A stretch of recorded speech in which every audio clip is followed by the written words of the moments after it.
गुरु संत तुकाराम महाराज, अनिष्ट कर्मकांड, रूढी परंपरा यांच्या विरोधात आवाज उठवणारे संत महात्मा बसवेश्वर. ज्यावेळी संपूर्ण हिंदुस्थानात पारतंत्र्याचा गडद अंधार दाटला होता, अशा वेळी या अंधाराला छेद देणारी पहिली मशाल ज्यांनी या सह्याद्रीच्या दऱ्याखोऱ्यांमध्ये पेटवली ते स्वराज्य संकल्पक शहाजीराजे. ज्या मातेने नांगर हाकणाऱ्या मावळ्यांच्या हातात वेळ, काळ आणि परिस्थितीचं भान ठेवून तलवार दिली आणि या महाराष्ट्रासाठी 2 छत्रपती घडवले, त्या राजमाता राष्ट्रमाता माँसाहेब जिजाऊ.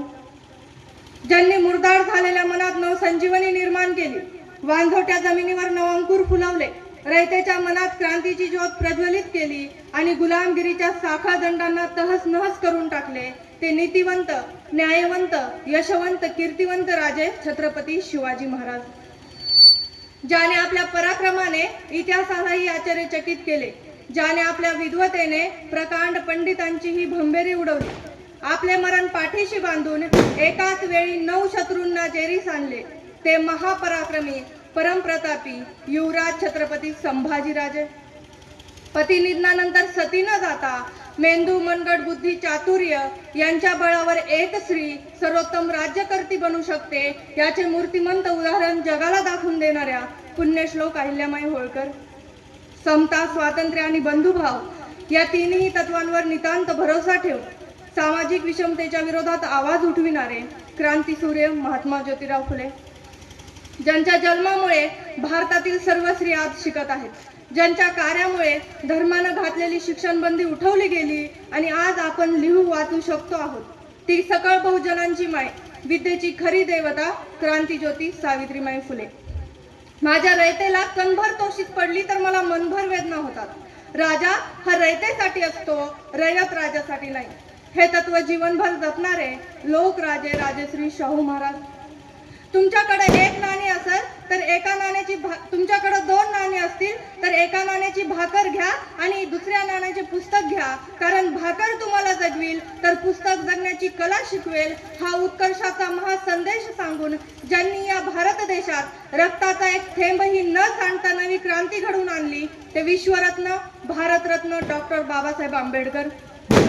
इंग्रजांपासून मिळालेलं स्वातंत्र्य हे स्वातंत्र्य नाही तर स्वातंत्र्याचा भास आहे. ये आजादी झूठी है, देश की जनता भूकी है, असा तत्कालीन सरकारवर जोराचा हल्ला चढविणारे जगविख्यात साहित्यिक, लोकशाहीर साहित्यरत्न Annabhau Sathe, missile man doctor APJ Abdul Kalam. युवकांनो झेप घ्या, दिशा तुम्हाला शरण येते, युवकांना उत्कर्षाचा मार्ग सांगणारे स्वामी विवेकानंद. तसेच ज्यांनी इतिहासात क्रांती केली, एक नवा विचार पेरला, त्या सर्व क्रांतिकारी महामानवांना, महामातांना प्रथमतः आपल्या सर्वांच्या टाळ्यांच्या गजरामध्ये विनम्र अभिवादन. शेतीमातीत राबणाऱ्या माझ्या तमाम कष्टवंत शेतकरी मायबापांना आणि डोळ्यात तेल घालून सीमेवर जागता पहारा देणाऱ्या वीर जवान बांधवांना माझी मानवंदना. आणि समोर उपस्थित जिजाऊ सावित्रीच्या लेकींना, शिवछत्रपतींच्या मर्द मावळ्यांना, शंभूराजांच्या छाव्यांना, बाबासाहेबांच्या भीमसैनिकांना आणि महात्मा फुलेंच्या सत्यशोधकांना माझा सप्रेम जय भीम. आजच्या या कार्यक्रमाचं आयोजन करणारे आपल्या जयंती कमिटीतील सदस्य Vitthalji Shinde sir, Lakhan Shinde sir, Mukesh Dabhade sir, Rajendra Kamble sir, Dnyaneshwar Shinde sir आणि ज्ञानेश्वर खरात सर, आणि ज्यांनी या कार्यक्रमानिमित्त मला आवर्जून इथं बोलवलं ते आपल्या गावचे सरपंच मुकुंद बाबर सर, या सर्वांचं मी अभिनंदन करते. कारण त्यांनी मला अगोदरच आल्या तिथं सांगितलं की आमच्या गावातला हा पहिलाच कार्यक्रम आहे, थोडं समजून घ्या. पण पहिला कार्यक्रम आहे, अंधारात बसलेत पण भरपूर लोक जमलेत. कारण या विचारांच्या सोहळ्याला, याच जागेवर जयंतीचा कार्यक्रम मोठा डीजे बीजे असताना तर अख्खं गाव जमलं असतं, पण विचारांच्या सोहळ्याला खूप कमी माणसं जमतात.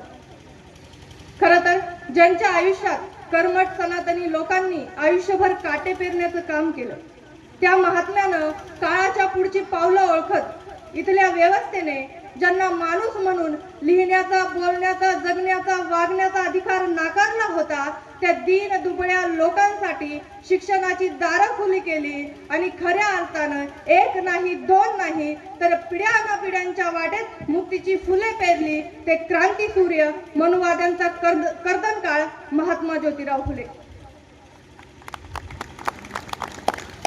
आणि याच महात्मा फुलेंना डॉक्टर बाबासाहेब आंबेडकरांनी गुरु मानलं. आणि बाबासाहेब मुंबई येथे पुरंदर स्टेडियम इथे झालेल्या भाषणात म्हणतायत की माझे 3च गुरु आहेत. पहिले तथागत गौतम बुद्ध, दुसरे संत कबीर आणि तिसरे महात्मा फुले. आणि महात्मा फुलेंनी जो समतेचा अधिकार सांगितला होता तो खऱ्या अर्थानं बाबासाहेबांनी संविधानाच्या माध्यमातून इथल्या देशातील प्रत्येक माणसापर्यंत पोहोचवला आणि आपल्या गुरुला आदरांजली वाहिली. आणि आज या 2 महामानवांच्या जयंतीनिमित्त विचारांचा पेरा करण्यासाठी मी आज तुमच्या समोर उभी आहे. खरं तर आज आपण लोकशाही असणाऱ्या देशामध्ये राहतो, संविधान असणाऱ्या देशामध्ये राहतो. जिथं जर एखाद्यावर अन्याय झाला, अत्याचार झाला तर आपण न्याय मागू शकतो, आवाज उठवू शकतो, कारण या देशामध्ये एक कायदा आहे. पण जर आपण महात्मा फुलेंचा काळ बघितला तर नुकतीच पेशवाई संपलेली, सगळीकडं दैन्य दुःख काळोख माजलेलं, जिकडं बघावं तिकडं मनुस्मृतीचा काळा कायदा चालायचा. आता तुम्ही म्हणता ही मनुस्मृती काय? तर हे बघा, ही मनुस्मृती सांगते ब्राह्मणस्य मुखमासीद बहुराजन्यकृतः उरतदस्य यदवश्य पदंब्या शूद्र अजातय. म्हणजे ब्राह्मण ब्रह्मदेवाच्या मुखापासून निर्माण झाला, क्षत्रिय ब्रह्मदेवाच्या हातापासून निर्माण झाला, वैश्य ब्रह्मदेवाच्या मांडीपासून निर्माण झाला, तर शूद्र ब्रह्मदेवाच्या पायापासून निर्माण झाला. मग एक बघा, आपल्या निसर्ग नियमानुसार एक स्त्री आपल्या उदरातून एका जीवाला जन्म देते, पण मनुस्मृतीनुसार एक पुरुष आपल्या वेगवेगळ्या अवयवांपासून वेगवेगळ्या जातीच्या माणसांना जन्म देतो. पण आम्ही तर्कशास्त्र वापरायचं नाही, हेच पुढे मनुस्मृती सांगते. जो कोणी तर्कशास्त्र वापरून वेदमूल्यांचा अवमान करेल त्या वेदनिंदकाला बहिष्कृत करावे, मृत्यूदंडाची शिक्षा द्यावी. म्हणजे आमचं मस्तक तर नतमस्तक केलंच, पण मेंदू बुद्धी वापरण्याची बंदी सुद्धा मनुस्मृतीनं घालून दिली. एकेकाळी सत्ताधीश असलेल्या स्त्रीला मनुस्मृतीनं सांगितलं स्त्री नायक वक्तव्य, जिथं स्त्रिया नेतृत्व करतात तिथं राहू नये. कांठा रूपवती शत्रू, सुंदर पत्नी ही शत्रू असते. स्त्री ही व्याभिचारी पापी असते आणि जाती जातीत भेद घालून दिले. म्हणूनच वामन दादा कर्डक म्हणतात मनुस्मृतीनं भेद केला जाती जातीमध्ये आणि शूरवीरांच्या हजारो पिढ्या गेल्या मातीमध्ये हा भेद मनुस्मृतीनं केला. धर्म म्हणजे नीती, धर्म म्हणजे सदाचार, धर्म म्हणजे माणुसकी, धर्म म्हणजे प्रेम, धर्म म्हणजे आपुलकी. हा धर्माचा साधा सुद्धा अर्थ नष्ट होऊन धर्म म्हणजे ब्राह्मण, क्षत्रिय, शूद्र, वैश्य या वर्णांची एकावर एक रचलेली उतरण. वरच्या मडक्यानं खालच्या मडक्याचं तोंड शिवलेलं, ब्राह्मण सोडून कोणालाच बोलण्याचा अधिकार नाही. आणि अशा काळात जर एखादा बहुजनांचा पोरगा शिकला तर ही कर्मठ लोक त्याचे इतके हाल करायचे की नंतर कोणी शिक्षण घेण्याचं धाडस सुद्धा करत नव्हता. अशा भयंकर काळामध्ये एक शेतकऱ्याचा पोरगा इंग्रजीचं शिक्षण पूर्ण करतो आणि आपल्या ब्राह्मण मित्रानं लग्नाचं आमंत्रण दिलं म्हणून लग्नासाठी जातो. त्या लग्नाच्या वरातीत आपल्या इतर मित्रांसोबत चालू लागतो. वरात थोडी पुढे जाते तोवर इतर कर्मठ मंडळीचं लक्ष त्या पोरावर पडतं आणि ते एकमेकात कुजबुज करायला लागले. अरे अरे अरे धर्म बुडाला, ब्राह्मण लयाला गेली, अरे हे कुंभटाचं पोर, ह्याला इथं कोणी बोलावलं. तेवढ्यात एक कर्मठ न राहून त्या पोराजवळ गेला, त्याच्या हाताला धरलं आणि त्याला म्हणतोय अरे ए कुंभटाच्या पोरा, तुझी लायकी आहे का आमच्या सोबत चालण्याची, चल निघितून. आणि तसं त्या पोराला जमिनीवर ढकललं. त्या पोराला काय चाललंय तेच कळना. तो तसाच तिथून उठला, आपल्या कपड्यावरची माती झटकली आणि घराकडे निघाला. वाटेत चालत असताना विचाराचं काहूर त्याच्या मनात कवाळवटीसारखं गर गर फिरत होतं. घरी गेला, आपल्या बापाला सगळा झालेला प्रकार सांगितला. आता तो शेतात राबणारा भोळा भाबडा शेतकरी बाप त्या पोराला काय सांगतोय नीट लक्ष देऊन ऐका. तो बाप सांगतोय अरे पोरा, बरं झालं त्यांनी फक्त तुला तिथून हकलून दिलं, तुझ्या जीवाला काही बरं वाईट केलं नाही. अरे माग सोनाराच्या लोकांनी कपाळावर आडवे गंध लावले म्हणून त्या लोकांना लोखंड गरम करून कपाळावर शिक्के मारले आणि म्हणले हे घ्या आता कायमचे आडवे गंध. अरे त्या महार मांगाच्या सावलीचा आणि जमिनीवर पडलेल्या पावलांचा त्यांना विटाळ होतो म्हणतात. म्हणून त्यांना पायाखाली सावली आल्यावरच गावातून चालवं लागे. अरे माग एका बाईनं ब्राह्मणांच्या पानवाट्यावर पाणी भरलं म्हणून तिला 3 दिवस शनिवार वाड्याबाहेर बसून ठेवलं. तिच्या नाजूक शरीरावर लाल बुंद सळईचे चटके दिले, तिची आबरू घेतली आणि मगच तिला तिथून सोडलं. एवढंच नाही रे पोरा, तर कोणी आलुतेदार बलुतेदार दिसला, सकाळ सकाळी त्यांना दिसला तर ते त्याला मरुस्तर मारतात, कारण त्याचं तोंड बघणं अशुभ असं म्हणतात. अरे ते भूलोकीचे साक्षात देव, त्यांच्यात कशाला जातो रे? तुला त्यांनी जिथं सोडलं हेच आपलं नशीब. बघा, वर्षानुवर्ष झालेले गुलामीचे संस्कार त्या शेतकरी बापाच्या तोंडून तो पोरगा ऐकत होता. त्या बापाला वाटलं की आता आपण पोराची समजूत काढली, पोरगा सुधारेल, पुन्हा त्यांच्यात जाणार नाही.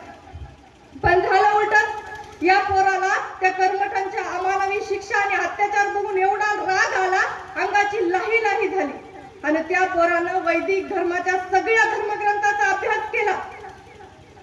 तुकाराम महाराजांची गाथा वाचली, ज्ञानेश्वरी वाचली, गौतम बुद्ध, महात्मा बसवेश्वर यांच्या चरित्राचा अभ्यास केला, मार्टिन लुथरचे चरित्र वाचले, हिंदू धर्मावर आधारित सगळे मराठी इंग्रजी लेख वाचले आणि या पोराच्या लक्षात आलं की इथल्या लोकांना राजकीय स्वातंत्र्यापेक्षा सामाजिक गुलामगिरीतून बाहेर काढणं जास्त महत्वाचं आहे. म्हणून या पोरानं हातात शेतकऱ्यांचा आसूड घेऊन इथल्या बहुजनांच्या लेकरांसाठी शिक्षणाची दारं खुली केली आणि माणसाला माणूस म्हणून जगायला शिकवणारा भटमुक्त आणि भयमुक्त सत्यशोधक धर्म दिला आणि सामाजिक न्याय काय असतो हे पुण्यातल्या त्या कर्मठ लोकांना दाखवून दिलं. तो पोरगा म्हणजे सत्यशोधक, क्रांतीसूर्य, मनुवाद्यांचा कर्दनकाळ महात्मा ज्योतिराव फुले. बघा, अपमानानं खचून जायचं की त्याच अपमानाच्या आगीतून 52 कशी सोनं बनून उभं राहायचं हे आपलं आपण ठरवायचं असतं. एक महात्मा फुलेंसारखा तरुण उभा राहतो आणि पिढ्यानपिढ्यांसाठी मुक्तीची वाट दाखवतो, ज्या वाटेवर कित्येक समाज सुधारकांनी आपलं आयुष्य वेचलं. डॉक्टर बाबासाहेब आंबेडकरांसारख्या जगातील सगळ्यात मोठ्या विद्वानानं महात्मा फुलेंना गुरु मानलं. बघा, आता गुरु म्हणलं की आपल्या तोंडासमोर काय येतं? ते कानफुके गुरु. बघा, बऱ्याच बायका त्या गुरु मानून वाऱ्या बिऱ्या करतात, पण आम्हाला आमचे मुक्तीदाते डॉक्टर बाबासाहेब आंबेडकर आणि महात्मा फुले दिसत नाही. आता बघितलं तर महात्मा फुले आणि बाबासाहेबांची कधीच भेट झालेली नाहीये, पण बाबासाहेबांनी आपल्या प्रत्येक कार्यातून महात्मा फुलेंची आठवण जपली आहे. यातच उदाहरण म्हणजे एप्रिल-मे महिन्यात पाण्याचा एवढा तुटवडा पडायचा आणि पुण्याच्या वेशी बाहेर राहणाऱ्या अस्पृश्य लोकांना भर उन्हातान्हात गावात येऊनही कर्मठ लोक सार्वजनिक पाणवठ्यावर पाणी भरू देत नव्हते. ही गोष्ट महात्मा फुलेंना समजली आणि महात्मा फुलेंनी आपल्या घरातील हौद अस्पृश्यांसाठी खुला केला आणि बाबासाहेबांनी सुद्धा 20 मार्च 1927 ला चौदार तळे सत्याग्रह घडून आणला आणि चौदार तळे सत्याग्रह घडून आणल्यानंतर तिथल्या भाषणात बाबासाहेब म्हणतात की चौदार तळ्याचे पाणी प्यायल्यानं तुम्ही आम्ही आभार होणार अशातला भाग नाही. आजपर्यंत चौदार तळ्याचं पाणी प्यायलं नव्हतं म्हणून तुम्ही आम्ही काय मेलो नव्हतं. या चौदार तळ्यावर यायचंय फक्त इथलं पाणी पिण्यासाठी नाही, तर इतरांसारखं तुम्ही आम्ही ही माणसे आहोत हे इथल्या लोकांना दाखवण्यासाठी. म्हणूनच म्हणलं जातं, महाडच्या त्या समरभूमीवर भीम वादळ उठले, माणुसकीच्या हक्कासाठी चौदार तळे पेटले. सामाजिक समतेसाठी महात्मा फुलेंनी आपल्या घरातला हौद अस्पृश्यांसाठी खुला केला, तर बाबासाहेबांनी चौदार तळे सत्याग्रह घडून आणला आणि तोच लढा त्याच माणसांसाठी पुन्हा लढला. हे या गुरु शिष्यांची विचारांची समानता आहे. पुढे बाबासाहेबांनी मनुस्मृती दहन केली डिसेंबर मध्ये आणि त्या मनुस्मृतीला महात्मा फुलेंनी शूद्रांच्या बोकांडी बसलेली गुलामगिरी म्हणलं आहे. ज्या मनुस्मृतीनुसार छत्रपती शिवाजी महाराजांच्या राज्याभिषेकाला विरोध झाला, ती मनुस्मृती बाबासाहेबांनी महाडला काढली आणि तिथं घोषणा दिली आहे, जय भवानी जय शिवराय. म्हणून ही घोषणा कुणी आपल्या बापाची जहागिरी समजू नये. ती घोषणा आमचा बाप डॉक्टर बाबासाहेब आंबेडकरांनी दिलेली आहे. बाबासाहेबांच्या प्रत्येक पत्रावर अगोदर जय शिवराय लिहिलेलं असायचं। आणि संविधान लिहून झाल्यानंतर एका पत्रकारानं बाबासाहेबांना विचारलं, तुम्ही संविधान नेमकं कोणाला प्रेरणास्थानी ठेवून लिहिलं? तेव्हा बाबासाहेब उत्तर देतात की शिवरायांचं स्वराज्य माझ्या नजरेसमोर उभं होतं।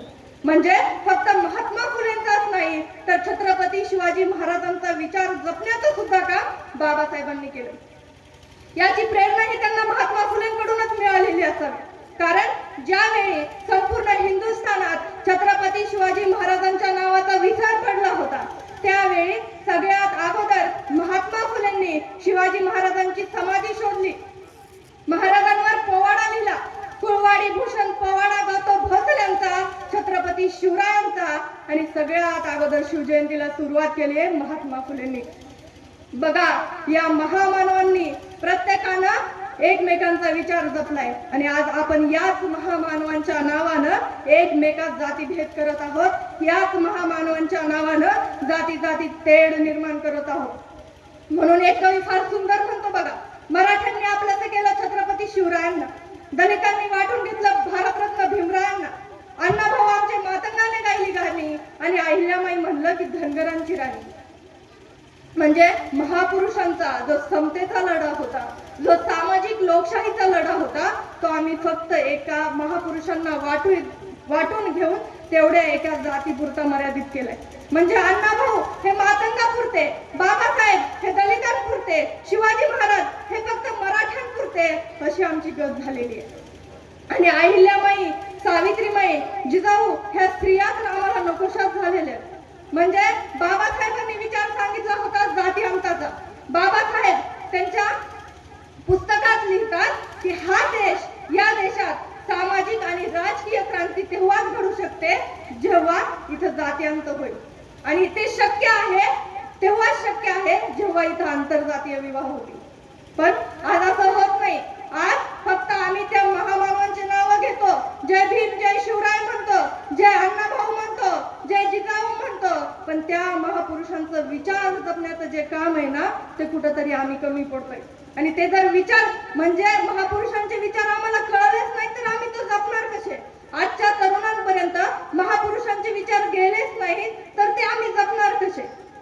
बघा, एक विचार करा, आता आयोजकांनी मस्त व्याख्यानाचा कार्यक्रम ठेवला, या जागेवर कीर्तन असतं तरी लोक जमले असते, तुम्ही जेवढे आलात तेवढे जमले असते, पण जो आमचा तरुण वर्ग आहे तो इथे येणारच नाही, आला तरी अंधारात बसून ऐकल। याचं कारण आहे की जो येईल तो तरुणांपर्यंत विचार पोहोचवत नाही, जो येईल तो त्या बिचाऱ्यांना नाव ठेवतो। आता त्यांची काय चूक आहे का ह्याच्यात? बरं सांगा, लग्नाचे कार्यक्रम असू द्या, गावातले जयंतीचे कार्यक्रम असू द्या, पुढे होऊन काम करायला कोण असतं? गावचे तरुण। तरी आम्ही येऊन, आमच्यासारखे लोक येऊन त्यांना नाव ठेवतात। बरं, त्यांची काही चूक आहे का त्याच्यामध्ये? इथं येऊन परत त्यांना नाव ठेवतात। एक तर शिक्षण नाही, परत 35 वर्ष झाली लग्न नाही, ह्याच्यात त्यांचा दोष आहे का? नाही। मग आम्ही त्यांना नाव ठेवायला, माझ्या दादांना मी काय तुम्हाला नाव ठेवायला आले नाही, तुम्ही अगोदर पण इथे येऊन बसले असतात तर चालला असतात। म्हणजे तो महापुरुषांचा विचारांचा लढा आहे ना तो आम्ही कुठंतरी पोहोचवण्यासाठी कमी पडतोय। म्हणून आज त्याच महापुरुषांना जाती जातीत वाटून घेण्याचं काम चालू आहे आणि त्या महापुरुषांनी जो जातीअंत सांगितलाय ना आम्हाला, तो आम्ही सांगण्यासाठी आणि आमच्या विचारात अंमलात आणण्यासाठी सुद्धा आम्ही कमी पडतोय आणि तो विचार आज आम्हाला पुढे घेऊन जायचंय।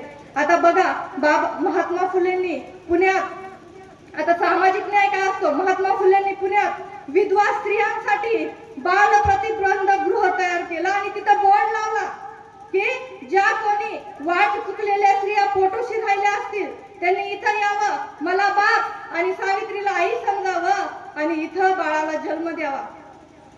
मूल पाहिजे असेल तर घेऊन जावं, नाहीतर मी आणि माझी सावित्री त्या मुलाला आपल्या लेकराप्रमाणे सांभाळू।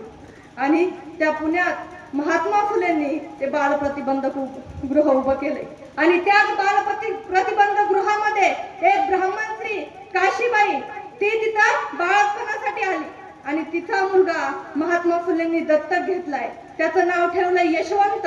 फक्त दत्तक घेऊन थांबले का? त्याला मोठं करून थांबले का? नाही, तर त्याला डॉक्टर केलंय। फक्त डॉक्टर केलं, मोठं दवाखाना उभा करून दिला, तिथं थांबले का? नाही। तर पुन्हा जेव्हा प्लेगची साथ आली तेव्हा सावित्रीमाई आणि तो यशवंत त्या प्लेगच्या रुग्णांची सेवा करत होते आणि महात्मा फुलेंनी आपल्या मृत्यूपत्रात लिहिलं होतं की जर यशवंत माझा विचारांचा वारसा पुढे चालवत असेल तरच त्याला त्याची प्रॉपर्टी द्यावी. म्हणजे आपल्या प्रॉपर्टीपेक्षा वारसदारापेक्षा विचारांना महत्व देणारे महात्मा फुले होते. आणि या महापुरुषांना म्हणजे महापुरुषांचा विचार फक्त रक्ताची माणसं पुढे घेऊन जातात अशातला भाग नाहीये. बघा तुम्ही गौतम बुद्धानंतर जिजाऊ, शिवबानंतर लहू, शाहू नंतर फुले, फुले नंतर बाबासाहेब आणि बाबासाहेबांनंतर अण्णाभाऊ हा विचारांचा आमचा वारसा आहे. ह्या महापुरुषांचा काही जातीचा संबंध आहे का? नाही, अजिबातच नाही. तरी अण्णाभाऊ सुद्धा लिहितात जग बदल घालूनही घावं सांगून गेले मज भीमराव. म्हणजे बाबासाहेबांचा जो लढा आहे ना तो अण्णाभाऊंनी नंतर लढला हे आज आम्हाला सांगणं गरजेचं आहे. नाहीतर बाबासाहेबांची जयंती म्हणलं की फक्त दलितांनी यायचं, अण्णाभाऊंची जयंती म्हणलं की फक्त मातंगांनी यायचं. आता नवीन समाजामध्ये द्वेष निर्माण करण्याचं या महाराष्ट्रात चालू आहे आणि अशा काळात आम्ही या महापुरुषांच्या विचारांचा लढा, या महापुरुषांचा समतेचा लढा पुढे घेऊन जाणं महत्वाचं आहे. म्हणून त्यासाठी असे प्रबोधनाचे सोहळे होणं गरजेचं आहे. आणि आता सर बोलताना म्हणाले की आपल्या लेकरांना शिक्षण द्या. बघा तुम्ही ज्या जातीमुळं, ज्या अस्पृश्यतेमुळं बाबासाहेबांना वर्गाच्या बाहेर बसून शिक्षण घ्यावं लागलं, साधं शाळेत गेलं तहान लागली तर कुणी त्यांना पाण्याला सुद्धा शिव देत नव्हतं. एवढंच नाही तर बाबासाहेब विदेशातून शिक्षण पूर्ण करून आले आणि नोकरी करताना सुद्धा अस्पृश्य म्हणून त्यांच्यापेक्षा खालच्या दर्जाचा शिपाई त्यांच्या टेबलवर फाईल फेकून मारायचा. म्हणजे ज्या अस्पृश्यतेचे चटके बाबासाहेबांना भोगावे लागले, ज्या जातीमुळे बाबासाहेबांना एवढा त्रास झाला, ज्या धर्माला बाबासाहेबांनी आयुष्यभर सुधारण्याचा प्रयत्न केला आणि नंतर आपल्या सर्वांना बौद्ध धम्म दिला, त्या जातीचा पोकळ अभिमान आज आम्ही मिरवत आहोत हे सांगताना आम्हाला लाज वाटायला पाहिजे. काय सांगतो आम्ही? सांगा आम्हाला महार मान म्हणून घेण्यात कुठला अभिमान आहे? आम्हाला गावच्या वस्त्या बाहेर टाकलं, आम्हाला गावात येऊ दिलं नाही, पाणी पिऊ दिलं नाही हे सांगण्यात आम्हाला कुठला अभिमान वाटतो? आज बघा, आज म्हणतात की कोणी जात पात मानत नाही.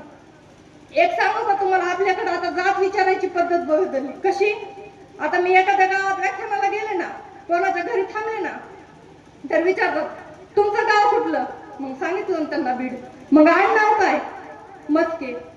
हा, मग ते आहेत ते तुमचे पाहुणेच आहेत का? नाही, मी नाही ओळखत त्यांना. हुकूम तुकून मला ना ओळखते. हा, मग नाही का ते पाहुण्यावरून जात काढणार, डायरेक्ट विचारणार नाही तुम्ही कोणत्या जातीचे. सांगताना खंत वाटते सर की आजकाल ना वक्ता बोलवताना सुद्धा जात बघून बोलवते. बाबासाहेबांच्या जयंतीला दलितांचाच वक्ता, शिवाजी महाराजांच्या जयंतीला मराठ्यांचाच वक्ता, अण्णाभाऊंच्या जयंतीला मातंगांचाच वक्ता. हा महापुरुषांचा लढा कुठं नेऊन ठेवलाय आम्ही? आमच्याकडे आज आम्ही शिक्षण घेतो, BSc B.Ed झालो, मोठमोठ्या पदावर नोकरी करायला लागलो, तरी आमच्या मस्तकातली जात नाही. ही खूप मोठी या देशासाठी, या समाजासाठी ना आपल्यासाठी खूप मोठी शोकांतिका आहे. पण तुमच्या गावात मला खूप अभिमान वाटला. मी आल्याच कार्यक्रम बघितला. मला बाबा म्हणाले की आमच्या गावात आतमध्ये आणि मंदिरासमोर कार्यक्रम होतोय. ही साधी सुधी गोष्ट नाहीये. आजही बाबासाहेबांची जयंती म्हणलं, महात्मा फुलेंची जयंती म्हणलं तर गावाबाहेर होते. त्याच्यामुळं तुमचं गाव एवढं विकसित विचारांचं आहे की तुमच्या गावामध्ये, गावच्या मुख्य चौकामध्ये बाबासाहेबांची जयंती होते. खरंच तुमच्या गावातलं आणि या आयोजकांचं कौतुक करणं तेवढं कमी आहे. पण जे आम्ही शिक्षण, आता सर बोलताना त्यांनी सांगितलं की आपल्या लेकरांना शिकवा. प्रत्येकाची परिस्थिती वेगवेगळी असते, पण एक लक्षात ठेवा, परिस्थिती माणसाला घडवतही नाही आणि परिस्थिती माणसालाही बिघडवतही नाही. बाबासाहेबांची परिस्थिती नव्हती शिक्षण घेण्याची, तरी बाबासाहेब शिकले. जगातले सगळ्यात मोठे विद्वान झाले. कोलंबिया विद्यापीठाच्या प्रांगणात द सिम्बॉल ऑफ नॉलेज म्हणून बाबासाहेबांचा पुतळा उभा केलेला आहे. परिस्थिती होती का? नाही. महात्मा फुलेंची परिस्थिती होती का? नाही. साधा एक कुणबी शेतकऱ्याचा मुलगा, शेतात राबणारा बाप, इंग्रजी शिक्षण पूर्ण करण्याची परिस्थिती नव्हती, पण केला ना. आणि फक्त करून थांबले का? तर नाही. तर इथल्या लोकांसाठी, इथल्या माणसांसाठी माणूस म्हणून जगण्याचा अधिकार देण्यासाठी या दोन्ही महामानवांनी लढा उभारला. कारण त्यांना जे शिक्षण मिळालं ते इथल्या व्यवस्थेवर आवाज उठवणारं होतं. म्हणूनच बाबासाहेबांचा एक विचार आहे, शिक्षण हे वाघिणीचे दूध आहे, जो प्राशन करणार तो गुरगुरणारच. पण आज मुख्य विषय आहे की आम्हाला गुरगुरणारं शिक्षण दिलं जातं का? म्हणजे महात्मा फुलेंच्या शाळेतील एक चौथीची मुलगी मुक्ता साळवे इथल्या व्यवस्थेवर प्रश्न विचारणारा निबंध लिहिते आणि त्या निबंधात म्हणते, वेद सगळे ग्रंथ ब्राह्मणांचीच मक्तेदारी आहेत, आम्हाला तो वाचण्याचा अधिकार नाही. मग आम्हाला नेमकं कोणता धर्म आहे? जर आम्हाला धर्मच नाही तर आम्ही त्या धर्मानुसार का वागावे? ही चौथीची मुक्ता साळवे लिहिते. महात्मा फुलेंची एक विद्यार्थिनी ताराबाई शिंदे स्त्री पुरुष तुलना नावाचा ग्रंथ लिहिते. महात्मा फुलेंची एक विद्यार्थिनी तानुबाई बिर्जे पहिली महिला संपादक बनते. हे शिक्षण होतं त्या काळचं. आज आमचं शिक्षण असं राहिलंय का हो? मागं काही दिवसापूर्वी प्राणी संग्रहालयामध्ये 2 नोकरीच्या जागा निघल्या. आता 2 जागा आणि प्रचंड फॉर्म, मरणाची गर्दी. आता त्याच्यातल्या 2 तरुणांची त्याच्यात निवड झाली, फॉर्म भरले, परीक्षा दिली, इंटरव्ह्यू झाला आणि त्यांची निवड झाली. आणि ते पोरग जॉईन होण्यासाठी तिथे गेलं. एकाची जॉईनिंग झाली, त्याला त्याचं काम दिलं आणि दुसऱ्याला जॉईनिंग द्यायची. तर तिथं त्या जॉईनिंग देणारा जो मॅनेजर होता तो त्याच्याकडे गेला आणि तो म्हणला, आता तुझी काही जॉईनिंग होणार नाही, तू इथून जा. तो म्हणला, असं नका करू साहेब, खूप खूप मेहनत करून इथं आलोय, मला काही बी नोकरी द्या, पण द्या, काही काम करतो. तो मॅनेजर म्हणला, ठीक आहे, तू सांग काही बी काम करशील ना? तो म्हणला, हो, तुम्ही सांगाल ते काम करतो, फक्त नोकरी द्या. ठीक आहे म्हणले, तुला ज्या माकडाच्या जाळीत राखणदार म्हणून ठेवायचं होतं ना, ते माकडच तिथून पळून गेले. त्यामुळे तुला हे माकडाचे कपडे घालून त्या जाळीत माकड होऊन राहावं लागल. तो म्हणला, ठीक आहे, चालेल, काय करता, परिस्थिती आहे, मजबुरी. चांगलं तर तो रोज माकडाचे कपडे घालायचा, त्या जाळीत चालायचा. आजूबाजूला बघायला येणारे लोक त्याला खायला द्यायचे, शेंगा फेकायचे, केळी द्यायची. तो म्हणायचा, वा, आपलं काय चाललंय, पगार बी भेटतोय, वरून वरून खायला बी भेटतोय. आता एक दिवशी तिथं मुंबईची सहल आली. आता मुंबईची सहल म्हणल्यावर चांगल्या चांगल्या पोरी, गोऱ्या गोमट्या. तो त्या पोरींना तो पोरगा बी करून तो पोरींना बघून मोठमोठ्याने उड्या मारायला लागला. तसे ते सगळे सहलीतले आलेले लोक त्याच्याकडे बघू लागले. त्या पोरी कौतुक करायला लागल्या, वा वा, काय चांगलं माकड आहे. तसं तो मोठ्याने जास्त उड्या मारायला लागला आणि जशी त्याने एक मोठी उडी मारली, बाजूलाच असणाऱ्या वाघाच्या जवळ जाऊन पडला. आता वाघाच्या जवळ जाऊन पडला, त्याला काही कळत. तो वाघ झोपलेला होता. तो मोठ्याने ओरडू लागला, अरे वाचवा, वाचवा, वाचवा, वाघ मला खाईन, अरे वाचवा, कुणीतरी काढा. आता हे माकड माणसासारखं बोलतंय म्हणून आजूबाजूला बघायला तर जास्तच गर्दी जमली. तेवढ्यात तो झोपेतून उठलेला वाघ तिथं आला. थोडं थोडं पुढं आला.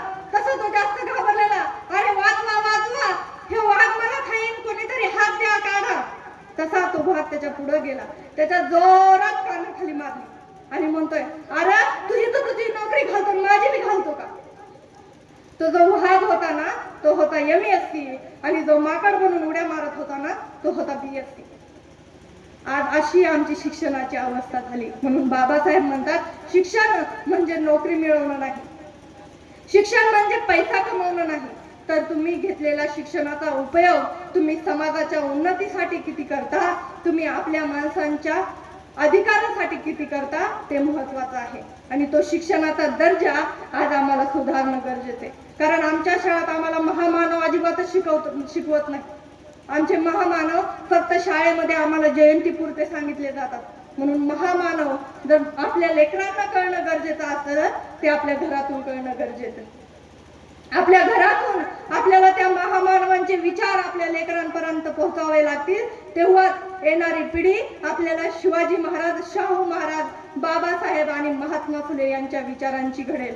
कारण या महात्मा फुलेंच्या विचारांमध्ये एवढं साम्य की बघा, आता बाबासाहेबांच्या शिक्षणासाठी गौऱ्या वेचणारी रमाई जेव्हा राजरत्न गेलाय आणि ते राजरत्नाचा अंतविधी करण्यासाठी सुद्धा बाबासाहेबांकडे पैसे नव्हते. तेव्हा बाबासाहेबांच्या सहकार्याने पैसे जमवले आणि त्या राजरत्नाचा अंत्यविधी केला. आता राजरत्नाचा अंत्यविधी करून आल्यानंतर बाबासाहेबांनी स्वतःला खोलीत बंद केलं आणि बाबासाहेब धाय मोकळून रडले. तेवढ्यात रमाई तिथं आली. तिनं बाबासाहेबांच्या खोलीचा दरवाजा वाजवला. एकदा वाजवला, दोनदा वाजवला. बाबासाहेब काय खोलीचा दरवाजा उघडत नव्हते. तसंच रमाईनं वारंवार दरवाजा वाजवला आणि बाबासाहेबांनी दरवाजा उघडला. तेव्हा बाबासाहेब रमाईला म्हणतात, बस झालं रामू, आता मी हे समाजाचं काम करणार नाही ग रामू. अगं माझं लेकरू गेलं, त्याच्या साध्या अंतविधीला त्याच्या अंगावर नवं कापड व्हायला सुद्धा माझ्याकडे पैसे नव्हते ग रामू. मी आता हे समाजाचं काम करणार नाही ग. आता मी कमवल, पैसे कमवल, मी जगल तर माझ्या कुटुंबासाठी. तेव्हा रमाई काय उत्तर देते ऐका. अहो बाबासाहेब, तुमचा एक राजरत्न गेला म्हणून काय झालं? तुमचा एक राजरत्न गेला, पण तिकडं 7 कोटी राजरत्न तुमची वाट पाहतायत. बाबासाहेब उठा, अंगावर हा कोट चढवा आणि पुन्हा समाजाच्या कामाला लागा. म्हणजे काय असेल ती रमाई, किती कणखर असेल. आजपर्यंत आम्हाला फक्त रडणारी आणि गौऱ्या वेचणारी रमाई सांगितली, पण बाबासाहेबांच्या पाठीशी कणखरपणे उभी राहणारी रमाई आज आम्हाला सांगितली नाहीये. आज प्रत्येक पुरुषाला वाटतं की बायकोनं रमाई सारखं व्हावं, पण जर नवराच बाबासाहेबांसारखा नसेल तर बायकोनं काय म्हणून रमाई सारखं व्हावं?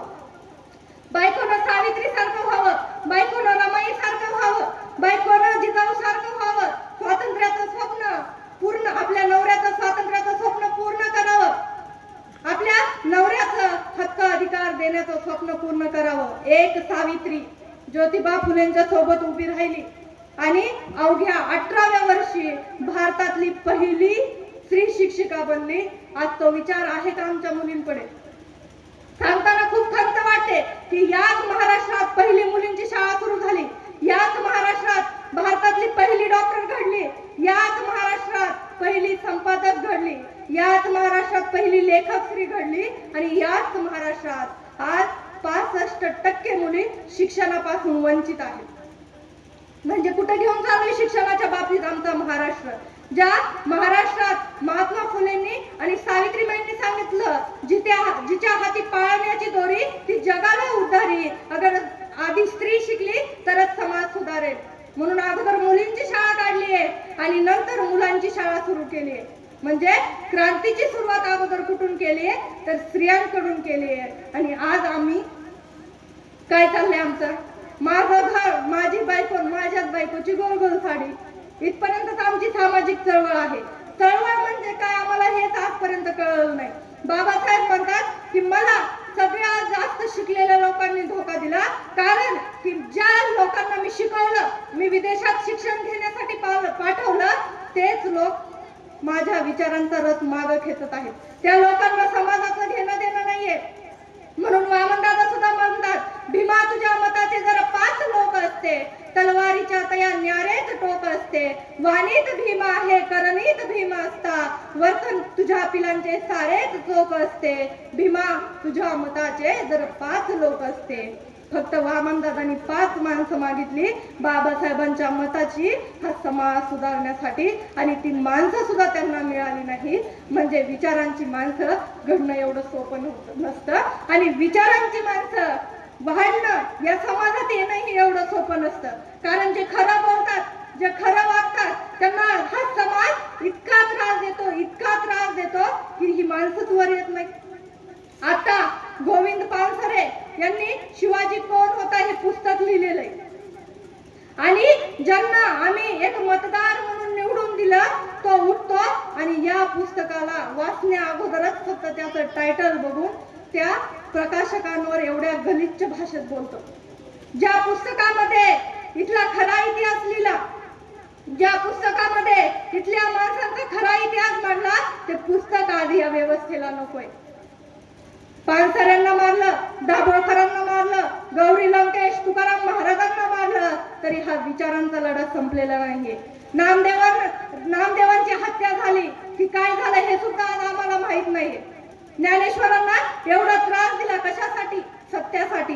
जे लोक सत्य मांडत होती, जी संत सत्य सांगत होती, त्यांना सुद्धा त्रास झालेला आहे. पण आज आम्ही लोकशाहीमध्ये राहतो, म्हणूनच खरं बोलणारी, आपल्या समाजात खरं चालणारी माणसं आम्हाला जपणं गरजेचं होतंय. चळवळ म्हणजे घरदार सोडून पूर्ण तुम्ही समाजासाठी झोकून द्या अशातला भाग नाहीये. पण आपल्या आजूबाजूला जी माणसं चांगलं काम करतात, आपल्या गावासाठी, आपल्या माणसांसाठी आणि आपल्या येणाऱ्या पिढीसाठी चांगला मार्ग दाखवतात, त्यांच्यासोबत उभं राहणं आज आम्हाला गरजेचं आहे. आणि दुसरा विचार बाबासाहेबांचा. बाबासाहेब म्हणाले होते की आपल्या घरातल्या भिंतीवर लिहा की बायको फक्त एक घरातली मोल करीन किंवा गुलाम नाही, तर बायको ही आपली चांगली मैत्रीण असते. कारण आपल्या सगळ्या वेदना, संघर्ष आपण बायकोपाशी मांडतो. म्हणून आपण जेवढा या समाजात स्वाभिमानाने राहतो ना, तेवढाच अधिकार आपल्या घरातल्या स्त्रीला सुद्धा देण्याची आपल्याला गरज आहे. तेव्हाच हा महापुरुषांचा समतेचा लढा आम्ही पुढे लिहू. महात्मा फुलेंनी स्त्रियांच्या शिक्षणाचा लढा उभारला. त्या काळात सांगितलं जायचं, जर स्त्री शिकली तर तिच्या नवऱ्याच्या ताटामध्ये आया पडतात. असं झालं का? सावित्रीबाई शिकल्या असं झालं का? अजिबात नाही झालं. आणि दुसरीकडे बाबासाहेबांनी सुद्धा स्त्रियांच्या न्याय हक्कासाठी हिंदू कोड बिल संसदेत पारित होत नव्हतं, म्हणून आपल्या मंत्रिपदाचा राजीनामा दिलाय. आणि बाबासाहेब म्हणतायत की माझ्या बहिणीला न्याय, अधिकार, हक्क नसतील तर या मंत्रिपदाचा काय उपयोग? आणि तिथं आपल्यासाठी, ओबीसींच्या हक्कासाठी बाबासाहेबांनी राजीनामा दिलाय. आणि आज आम्ही बाबासाहेबांना फक्त एका समुदायापुरतं करून ठेवलंय. म्हणजे बाबासाहेब आम्हाला कळतात कसे?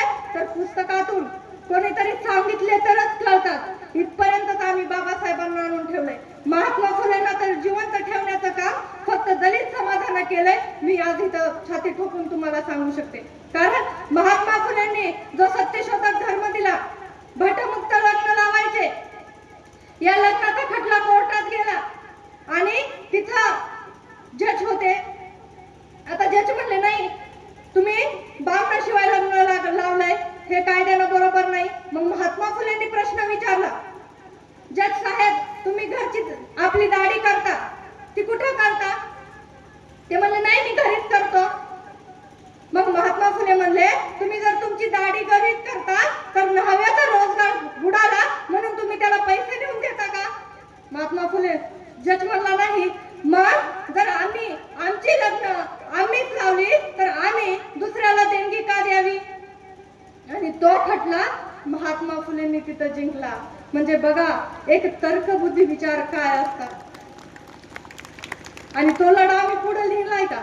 नाही. फक्त महात्मा फुले आमच्या आहेत म्हणून त्यांचा फोटो घरात आहे. बाबासाहेब आमच्या आहेत म्हणून आमचा फोटो घरात आहे. अहिल्याबाई आमच्या जातीच्या आहेत म्हणून फोटो घरात आहे.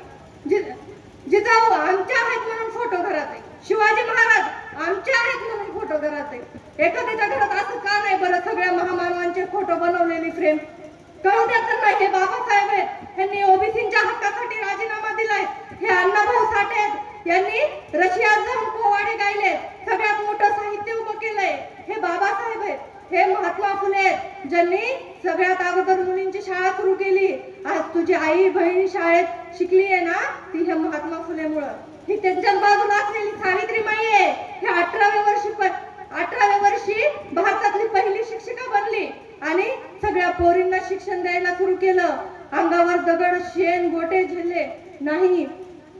आज आमच्या पोरींची अवस्था काय माहितीये का? सावित्रीबाईंच्या जयंतीला एका पोरीला लवकर उठवलं आईनं आणि म्हणली, अगं चल लवकर आवर, तुझ्या शाळेत सावित्रीबाईंची जयंती आहे.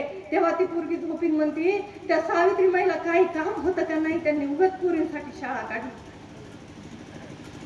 जर तिला सावित्रीबाई कळाल्या असत्या तर ती अशी म्हणली असती का?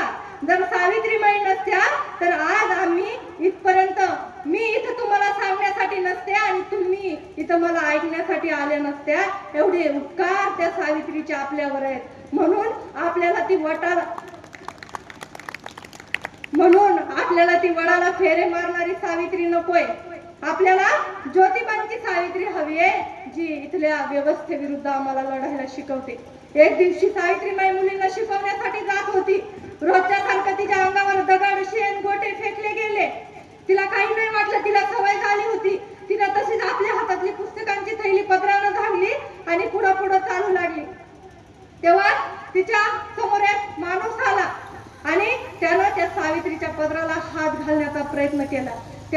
त्या सावित्रीने आपल्या पायातली चप्पल काढली आणि त्याच्या खनखन कानाखाली मारली तर तो 2-4 कोलंट्या उड्या खात पडला होता. हे मी नाही सांगत आहे, हे फुलेंचे सहकारी त्यांच्या पुस्तकात लिहून ठेवतात. म्हणजे आज जर आमच्या पोरीला जर कॉलेजला जाताना कोणी छेडलं तर आम्ही तिला रस्ता बदलायला सांगतो, तिचं शिक्षण बंद करतो, 14व्या-15व्या वर्षी पोरींचे लग्न करून देतो. हा सावित्रीचा विचार आहे का? नाही. म्हणून आपल्या पोरीला सांगा की तुला जिजाऊ व्हायचंय, तुला सावित्री व्हायचंय, तुला अहिल्याबाई व्हायचंय, तुला रमाई व्हायचंय. म्हणून जर तुला कोणी छेडलं तर घरानं घेऊन घरी येऊ नको, तर तू त्याचं थोबाड फोडूनच घरी ये. हा विचार आमच्या पोरींना आम्हाला द्यायचा आहे. तेव्हाच आमची स्त्री पुढे जाईल, तेव्हाच आमची पुढची पिढी सावित्री घडल, तेव्हाच आमची पिढी पुढची रमाई घडल, तेव्हाच आमची पिढी जिजाऊ घडल, तेव्हाच आमच्या घरात शुभा जन्माला येईल, तेव्हाच आमच्या घरात बाबासाहेब जन्माला येतील, तेव्हाच आमच्या घरात अण्णाभाऊ तथागत गौतम बुद्ध यांच्यासारखे महापुरुष घडतील. कारण महापुरुष फक्त जन्माला येत नसतात, तर ती घडवण्याची जबाबदारी तुमची आमची असते. बाबासाहेबांना घडवलं कोणी घडवलं? त्यांचे वडील सुभेदार रामजी सपकाळ यांनी. कारण जेव्हा सुभेदार रामजी सपकाळ हे पुण्याला एरवाड्याला नोकरीला होते ना, तेव्हा इंग्रजांना कळलं की हा पोरगा चांगला शिकू शकतो आणि पुढे शिक्षण देऊ शकतो. म्हणून जे इंग्रजांनी ट्रेनिंग शिक्षकांची जी बॅच घेतली होती ना, त्या बॅच मध्ये बाबासाहेबांचे वडील शिकण्यासाठी होते आणि ते शिकवणारे शिक्षक होते महात्मा फुले. म्हणून त्यांनाही वाटलं असावं की माझाही मुलगा शिकावा आणि या महात्म्यासारखा व्हावा. म्हणजे जो माणूस इंग्रजांच्या मुलांना इंग्रजी शिकवण्याचं काम करत होता, त्या माणसाच्या लेकरांचे या व्यवस्थेने एवढे हाल केले की आज आपण ते सगळं जाणतो. बाबासाहेबांचे एवढे हाल केले. साधा बाबासाहेब विदेशातून शिक्षण घेऊन परत आले तर रमाईला साधं लुगडं नव्हतं. शाहू महाराजांनी दिलेला फेटा रमाई घालून गेलेली होती. म्हणजे इतकं दैन्य दुःख त्या रमाईनं झेललं. त्याचं विचार, त्याचे उपकार आज आम्ही ठेवायला पाहिजेत आणि ते उपकार आज आपल्या विचारातून जिवंत ठेवण्याचं काम आपण केलं पाहिजे. फक्त महात्मा फुले बाबासाहेबांच्या जयंतीला चांगले कपडे घालून त्यांना अभिवादन करणं, त्यांच्या फोटोचं पूजन करणं ही जयंती नाहीये. तर त्यांच्या जयंतीला त्यांच्या विचारांचा लढा आपण कितपर्यंत पुढे नेतो, त्यांचे विचार आपण नव्या पिढीपर्यंत कितपर्यंत पोहोचवतो, हे सगळ्यात जास्त महत्वाचं आहे. म्हणून शेवटी जाताना एवढंच सांगेल की कर सके तो अपनी वाणी में वो असर पैदा करो, रुख हवा का मोड़ दे वो हुनर पैदा करो, जीना चाहते हो इस दुनिया में मान सम्मान से अगर तो हर घर में एक एक बाबा साहेब और एक एक महात्मा फुले पैदा करो. जय जिजाऊ, जय शिवराय, जय शंभूराजे, जय भीम, जय महात्मा फुले.